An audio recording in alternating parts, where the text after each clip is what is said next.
Dia sudah kemana-mana cari baca-baca, pada nggak masuk akal nih pengobatannya.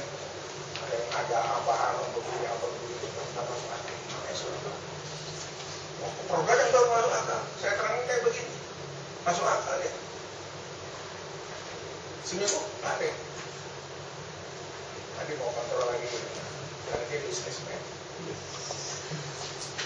Ya.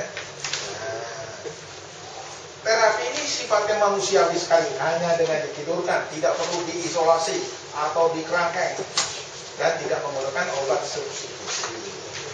Setelah itu baru masuk rehabilitasi. Karena ketentuan pemerintah, semua pengguna narkoba harus direhabilitasi. Jadinya, tapi tidak nyambung ke bawah. Pakai tangkap penjara, pakai tangkap penjara. Kalau ada uang, ada uangnya penjara juga. Itu kenyataannya. Jadi antara atasan, pelaksanaan nggak nyambung. Boleh menteri ngomong macam-macam, hakim tidak tahu. Jaksa tidak tahu apa aja masih pakai pola lama. Kasihan. Ini semua sudah pernah nonton filmnya belum? Ya, film itu yang sudah saya putar. Sudah. Semua sudah? Tidak, bro. Masih ingat nggak? Ya, nanti kita putar ya. Ya, bro. Lalu memberi gambaran. Ini yang mendekati lah cara pakai agama. Sekarang nggak pakai agama. Dengan iman dan takwa. Wah. Ada presiden yang satu nggak ngasih gerasi, dapat keprok. Yang satu ngasih gerasi. Gimana? Apa tuh? Yang ngasih gerasi dapat apa? Kan kalau yang ngasih gerasi dapat keprok. Dapat ampau. Pak dokter, gimana sih kita tahu anak saya pakai apa enggak? Bu mau kasih urin segala macam, nggak usah bu. Perhatikannya mental dan perilakunya. Nah, ini ya. Kita bohong, bener bohong betul. Meninggalkan ibadah, sekolah, agresi, aktivitas. Banyak tidur emang tidur muda. Kalau siang tidur jadi nggak kuliah. Tapi kalau malam melayat. Wah, balik. Nah, gangguan pada pikiran, perasaan, dan perilaku seperti diuraikan di atas menyerupai gejala-gejala gangguan jiwa skizofrenia. Bahkan banyak para pengguna miras dan narkoba juga menderita skizofrenia. Sebagai akibatnya sekarang ini di dunia kedokteran jiwa terdapat dual diagnosis. Diagnosis ganda, di satu pihak pasien pengguna miras dan narkoba, di pihak lain sebagai pasien skizofrenia. Obatnya kebetulan sama. Ya, karena izin dulu kan kita yang soal skizofrenia minggu depan kita akan bahas. Ini jangan dibuang. Kalau menjelaskan kadang-kadang di bawah diikuti. Kita kan musuh kita, semua orang tidak tidak setuju setan, dan setan tidak begini keras. Setan itu dalam bentuk minuman, dalam bentuk pemerintah boleh. Setan juga. Setan. Temannya. Iya, setan juga. Cuma kalau itu setan sibuk. Ya itu tadi. Karena negara kita sebenarnya negara Islam, dia emang Islam. Kalau Islam enggak, itu deh. Jadi saya katakan, meskipun pemerintah membolehkan miras, dan miras itu jahat, kita patuh kepada perintah. Allah menyatakan tidak boleh, tidak boleh. Pemerintah boleh, biarin aja. Dosanya nanti. Kita tetap pada perintah. Ada banyak perintah Allah yang tidak dijalankan. Benar bisa kalau mau. Korupsi. Perintah Allah apa? Pencuri kan? Potong tangannya. Enggak ditolak. Malah mau dihukum mati. Enggak juga. Jadi enak. Udah, jam berapa nih? Tanya jawab Prof. Iya ya. Kita perlu putar film bentar. Mana ini ya? Di sini. Yang model ini, yang model tadi. Mungkin bisa. Ya. Baik, terima kasih Profesor Jamwari. Kami ucapkan selamat datang kepada Ibu Nura Rahmawati, Ibu Nura Ridawati MSc yang datangnya dari Rumah Sakit Pusat Otak Nasional. Terima kasih telah menghadiri acara kursus bersertifikat metode terpadu ilmu psikososial spiritual Profesor Jamwari. Baik, untuk selanjutnya boleh tanya ngomong disiapkan. ya mungkin kita Yang ini Pak. sembari nonton film kita ada tanya jawab dari Prof. Danawari. Terima kasih. Silakan yang bertanya silakan. Mas aja Ibu silakan. Bisa berarti itu selain tinggal suara remote. suaranya apa? Oke, tanya silakan. Siap lagi. Terima kasih. Assalamualaikum warahmatullahi wabarakatuh. Waalaikumsalam warahmatullahi wabarakatuh. Selamat Profesor. Kasih. Baik. Yes.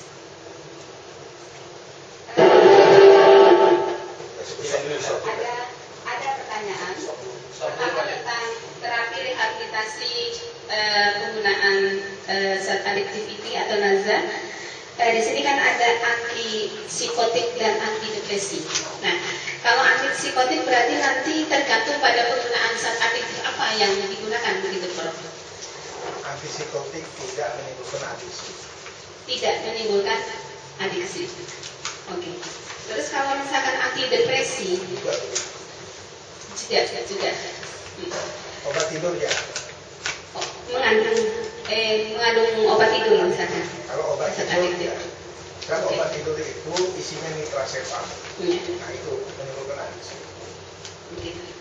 Terus ini, kalau untuk terapi psikologi, yaitu konsultasi kejiwaan, pertanyaan saya adalah pasien yang ada di dalam di sini, apakah mereka hadir karena kesadaran sendiri atau orang tua, ya?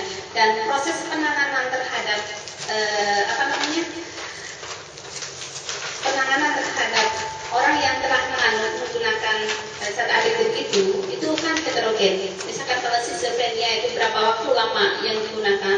Apakah setelah penggunaan konseling itu setelah zat adiktif itu hilang semua atau dari awal sudah dilakukan konseling? Ya. Yang selanjutnya itu ada studi kasus. Saya berkunjung ke pondok pesantren, di mana pondok pesantren ini sangat terkenal. Tetapi saya melihat yang mungkin tidak diperhatikan oleh Ustadz. Di saat saya survei itu ada anak-anak santri yang menggunakan spiritus, bukan, minuman spirit, terus dicampur dengan bodrek, ya, bodreknya itu ada dua, dikocok-kocok terus kemudian diminum. Itu mereka duduk-duduk di pinggir yang tidak terpantau oleh pengurus. Nah, saya ingin tahu apakah bahayanya dan bagaimana pengaruh terhadap sikap dan tingkah laku, misalnya mental dan tingkah laku anak santri ini. Terus yang kedua ada teman saya yang dia adalah pernah bicara dengan saya bahwa dia seorang pebisnis yang sukses, tetapi dalam hal lain itu dia suka meminta teman, ya yang dia simpatiki atau terkadang hanya sekedar teman dekat untuk ML. Nah, sementara satu sisi dia itu rasionalitasnya terjaga artinya dia sebagai seorang pebisnis dia sukses. Tetapi kenapa ada tindakan yang seperti itu? Dan di saat saya mengingatkan bahwa kita mendekati zina aja tidak dibolehkan. Allah itu kan maha pengampun. Di saat saya melakukan tindakan itu, kemudian saya meminta maaf kepada Allah, kan bisa diampuni. Itu yang logika yang dia gunakan seperti itu, argumentasi yang lebih keliru dan harus pasti keliru itu, Prof. Oke, terima kasih, Prof. Ustaz Firman, jawab. Saya coba jawab yang pertanyaan pertama mengenai si klien atau santri datang ke sini. Sebagian besar di atas 50% memang kesadaran sendiri, alhamdulillah. Nah, pada saat mereka tidak punya kesadaran sendiri, itulah tugas fungsi kita selaku para pembimbing untuk bisa meyakinkan bahwa mereka punya kesadaran dari korbannya. Nah, mengenai asesmen itu tergantung kondisi di lapangan. Ada juga dengan dia punya kesadaran sendiri, itu kita jauh lebih mudah untuk memberikan asesmen awal. Nah, kalau yang memang kesadarannya itu dia itu belum didetoksifikasi, itu biasanya kita melakukan setelah hari ke-5 atau ke-6 itu asesmen. Dari situ nanti kita bisa melihat, oh kira-kira ini berapa lama jangka waktu untuk rehabilitasinya. Mungkin itu. Yang ML tadi udah ML tapi ntar gua tobat. Ya, yang jelas hampir sebagian besar kalau memang para pebisnis, kebetulan teman saya di banyak pebisnis ya, dari Pondok Indah, saya aktif di Pondok Indah, itu banyak pola pikir yang keliru mengenai yang namanya taubatan. Nah, taubatan nasuha itulah yang akan kita kejar. Apa sih taubatan nasuha? Allah memang penerima taubat. Penerima taubatnya seperti apa? Tapi kalau diulang-ulang lagi, itu namanya taubat komak gitu ya. Tinggal tergantung itu. Kadang kita melihat ini kapan waktunya kita bisa masuk omongan kita. Kadang kapan waktunya nggak masuk, kita harus melihat keadaan itu, bro. Termasuk dalam pergaulan saya dengan teman-teman yang boleh dikatakan punya para pengusaha. Pada saat saya lagi main, ini nggak mungkin saya nggak bisa kasih masukan. Kita nggak akan kasih masukan karena percuma, otaknya masih agak-agak aneh gitu. Tapi pada saat umpamanya di sini ada hampir semua yang namanya santri berdasarkan hasil asesmen kita itu rata-rata luar biasa perjinahannya. Disitulah barulah fungsi kita untuk meyakinkan dia jangan diulangi lagi. Kita lihat kapan itu akan masuk nasihat kita, dan itu terbukti ya. Sampai saya dengar bahasa WhatsApp kemarin, pada saat Ustaz Gin ngisi yang namanya siraman rohani khususnya bimbingan mental, terapi mental, MTM-nya, siang-siang bahkan dilakukan jam 2, itu hampir semuanya tuh menangis kejar gitu ya. Sampai ada yang beberapa orang telepon, Ustaz, aku mau telepon mama, telepon papa, aku mau ada pengakuan. Saya tanya lagi kenapa aku baru ikut bimbingan. Itulah kita akan masuk ke situ.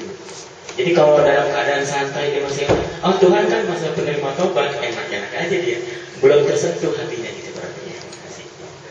Ibu tahu harta, tahta, wanita. habis itu Wanita. kelemahan. Jadi oleh karena itu kita kalau berdoa mohon rezeki ya secukupnya aja deh. Jangan kelebihan nanti malah atau kurang kan malah kacau gitu. Ya secukupnya, cukupnya itu macam-macam lah. Yang banyak tapi halal gitu. Banyak halal. Itu tadi santri-santri yang minum apa lalu campur modern segala macam gimana? Ya. Ada di Yogyakarta. Ya, jadi fenomena yang seperti itu sebetulnya sudah ada kami dapatkan hasil asesmen kami suatu tahun 96 di Darussalam ya. Bahkan ada yang dicampur panta, dicampur autan, panta, dicampur rahimdeng dan lain sebagainya. Dan banyak juga yang berobat di sini karena miras karena campuran-campuran itu. Alhamdulillah dengan diobatin dengan metodenya Prof. Dadang, ya subhanallah ya banyak yang akhirnya punya kesadaran sendiri. Itu masuk dalam kata itu ya? Termasuk itu. Masuk. Kenakian. Makanya kan mereka tuh sangat bodoh ya. Dioplos sampai akhirnya banyak yang mati sekarang.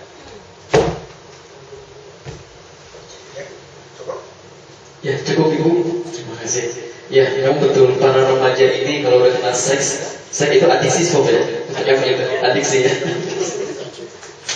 Salah satu perilaku mereka adalah seks bebas. Silakan aja ya seks bebas. Kayak kebanyakan. Makanya pendukung kita itu harus menikah. Ya, berhubung waktu sudah mepet, mungkin kita langsung menyaksikan filmnya. Oh, film bisa ngasih. Prof, boleh nanya? Ya. Terima kasih Prof kesempatannya. Ini saya tadi mendengar Prof bilang salah satu terapinya itu perjalanan terapinya itu adalah setannya keluar, gitu ya Prof. Apakah ini bisa diterangkan secara ilmiah? Tadi Prof meminta ustadz-ustadz kita ini untuk bisa menerangkan itu ke pasien. Apakah ini bisa diterangkan secara ilmiah gitu? Mungkin kaitannya dengan neurotransmitter saya. Di dalam ilmu kedokteran jiwa memang disebutkan yang disebut gangguan mental organik, GMO, gangguan mental organik. Artinya gangguan mental itu kan dari pikiran dan perasaan orang itu pada waktu memakai obat atau pada waktu putus obat. Nah, waktu pakai memang gejalanya kayak begitu, ngamuk, marah, segala macam. Nah, pada obat itu dikeluarkan, gejalanya sama juga. Itu ada. Cuma teman-teman dokter itu nggak tahu bahwa akan terjadi mental GMO, gangguan mental organik. Itu memang proses fisiologi sebetulnya, bahwa akan semua begitu. Nah, neurotransmitternya itu tadi, ini neurotransmitter error, nah dibersihkan seperti semua. Untuk pembersihan itulah zat-zat yang nggak karuan tadi keluar, tarik keluar. Nah, timbullah gejala-gejala itu. Di dalam ilmu kedokteran juga ada keterangannya. Cuman teman-teman itu kan nggak tahu atau nggak mau tahu bahwa ada begitu, karena tidak pernah meneliti, tidak pernah membaca betul. Kalau dibaca betul, gangguan mental organik namanya. Yaitu pada waktu memakai atau waktu melepas. Mungkin bisa sedikit tambahan ya, mengenai proses detoksifikasi yang setelah keluar. Kami biasa menerangkan kepada keluarga, ibu nanti pada saat disorientasi, pada saat itu timbulan yang namanya alam di bawah sadar, tidak seperti mimpi tapi nggak mimpi ya. Mereka tuh kayak melek tapi ya perilakunya tuh itulah perilaku sebenarnya yang selama ini orang tua tuh nggak tahu. Kayak contoh waktu itu kami sempat rekam ya, Bu ini anak ibu mohon maaf ya mungkin sering banyak pacaran, sering melakukan itu karena tembok aja gitu-gituin gitu. Ada juga yang utang piutang, ada juga yang tiba-tiba marah, mukul. Itulah perilaku yang selama ini itu perilaku setannya. Tapi dalam proses itu kan ditidurkan, ya Prof. Akhirnya sehingga bangun tidak tidurnya. bangun tidurnya. saat bangun. Mungkin nanti bisa lihat kami punya beberapa tipe itu. Ya. Bila pasien bangun akan mengalami disorientasi. Bila pasien bangun, nanti tidurkan lagi. Nah inilah proses, mohon maaf Dok, yang sering saya beberapa kali seminar, kemudian apa ya, bicara sama yang pernah diobati sama Prof, tidak dianggap tidak manusiawinya di masa 3-4 hari ini. Kemudian ya saya menerangkan yang mampu saya sebagainya ya setan itu secara psikologis itu, tapi selebihnya tidak. Itu saya bertanya balik ketika mereka yang ketika tahu dimasukkan taruh di Ridho ya Prof yang saya tahu, dan di beberapa rumah sakit dimasukkan ruangan cuma segitu, tidak ada ruang BAB dan lain sebagainya selama 7 hari. Ya, bentuk-bentuk kepala dan lain sebagainya. Itu yang tahu. Tapi yang sabu saya kurang tahu Prof, kira-kira bagaimana untuk yang sabu dalam 1-7 harinya itu tanpa obat dan tanpa simptomatis atau gimana, kira-kira gejalanya apa itu? Gejala seperti putus zat ini. Putus ini kan. Kalau Lemas, gangguan tidur, gejala murung, sedih, tidak dapat merasa tenang, keinginan bunuh diri, lesu, letih, tidak berdaya, kehilangan semangat, gangguan tidur, gangguan mimpi-mimpi bertambah. masa itu selama 7 hari itu, selebihnya tetap atau gimana? Ya bisa tetap selama nggak diobati. Kalau pakai sabu gembira, ini gembira di sini. Kalau apa namanya nggak pakai, bukan turun ke nol, main. Nah, selama main ini mau diapain? Tetap aja sampai dia berhenti. Jadi saya mengatakan kepada petugas-petugas itu mau diberi kayak beginilah.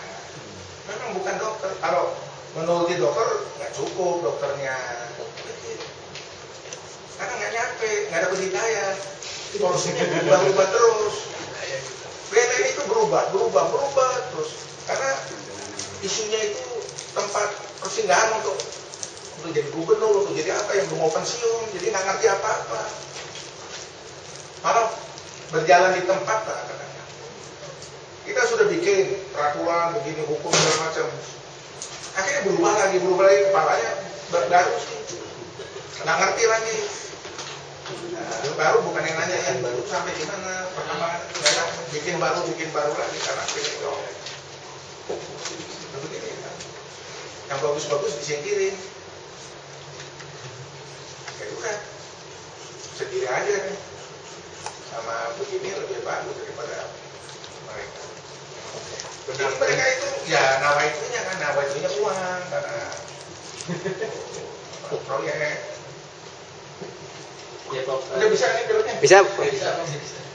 Ya, oke deh. Coba sebentar Pak ya. Ulangnya, Pak. Bisa.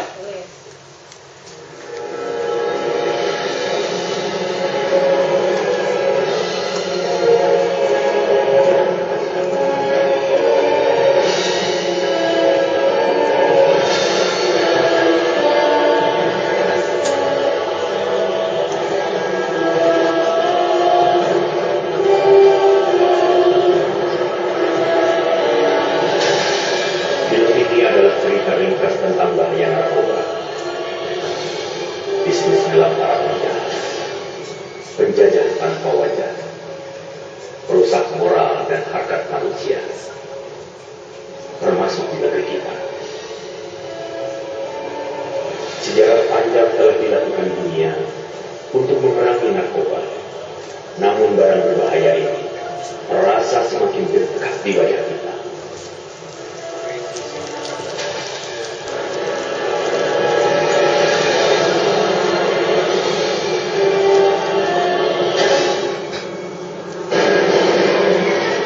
NPNN dulu, bukan BPN sekarang.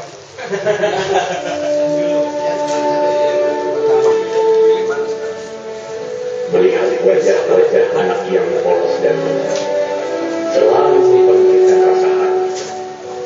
Melihat anak-anak kita tumbuh jadi remaja pasti membangkitkan rasa bangga. Mereka kelak jadi tumpuan harapan kita, jadi pilar dan penerus kehidupan bangsa.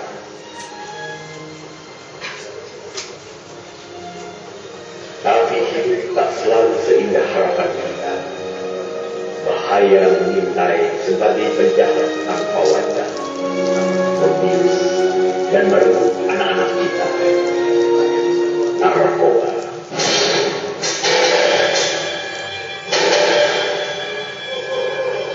Ribuan, jutaan anak muda kita terancam berbudak si barang jahat. Karena narkoba kini telah beredar di mana-mana, di jalan, tempat hiburan, di hotel-hotel, di sekolah, perkantoran, dan di sekitar rumah.